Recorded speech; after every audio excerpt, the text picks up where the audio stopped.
All right, admit it. You just love winning an argument. I know I do. Okay, I do. And having someone else admit you're right, it's a good feeling. Just about everybody enjoys it. A lot of folks are actually addicted to being right, and that can make them pretty hard for others to get along with. But Judith Glaser says you can retrain your brain and break the addiction. She's a workplace and productivity expert, and she's also the founder and CEO of Benchmark Communications and the author of Conversational Intelligence. It's great to have you with us, as always. Good morning. Thrilled to be here again.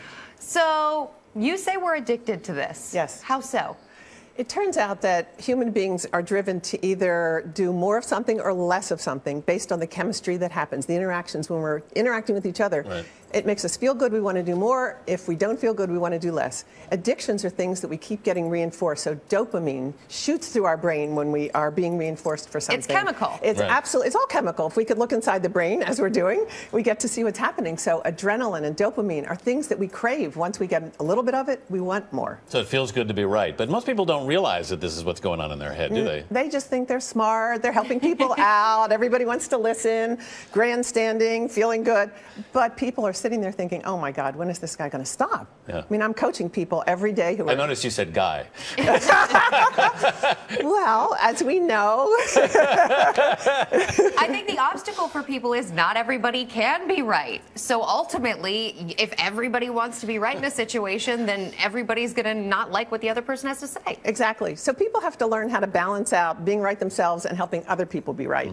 So I had a leader that I was coaching at Verizon, for example, and he was called in, he called a coach in. He interviewed 13 coaches because he wanted to pick the right one. So you can see his it kept going. You told him, break the addiction, go with me. That's right. I did. I made him right. I was the only coach that said, you know what, maybe they're wrong. Well, let's figure it out together. So we know you're a great salesperson. That's really funny.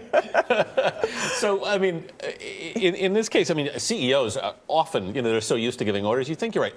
In a workplace, this can be a problem, can't it? It's always a problem because the more you turn on your rightness, the more people turn off. In our brains, we have circuits. And the more I'm feeling afraid to speak up to you, which is what happens when the person keeps being right and you're wrong, the more I start to go into a fear state, or my fear networks take over my brain. Cortisol is spewed. I pull back. In fact, it closes down the part of our brain up here that is the executive brain, where we have strategic thinking, new ideas. That literally gets closed off. And so some of the people in the workplace that we used to think are so smart all of a sudden show up dumb. And the leader who is so smart starts to think, you stupid idiot. I call that the YSI syndrome. You stupid idiot. You stupid idiot, okay. Right. So in his mind, he also thinks the more smarter he is, that other people are stupid, and they feel that, and so they clamp down. This can be really difficult internally, though. If you have, let's say it's a principle, something that you've believed, it's a long-held belief set, and you feel that it's right, how do you balance that with the overarching themes that you're trying to deal with in an everyday routine? Well, you don't want to stop having a point of view. Leaders, anybody who has a strong point of view, you want to move your organization forward. But I talk about creating the space, opening the space for conversation. That's what conversational intelligence is all about, where you shift from the I to the we.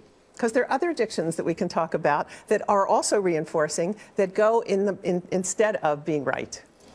So what you're saying is basically it's a matter of how you sort of reveal what you think, not just what you think. Exactly. And if you ask your team to talk about what ideas they have, like, what do you think? Just using that as a phrase, that's an anchor to shift behavior. Like, what do you think? And having people speak about it, usually they'll talk about the things that you thought were right anyway. And then you can reinforce that by saying, that was such a great idea. Once you do that, they want to take on the accountability of making it happen. You're right, Judith Glaser. Yeah. Thank you for joining us. Really appreciate it.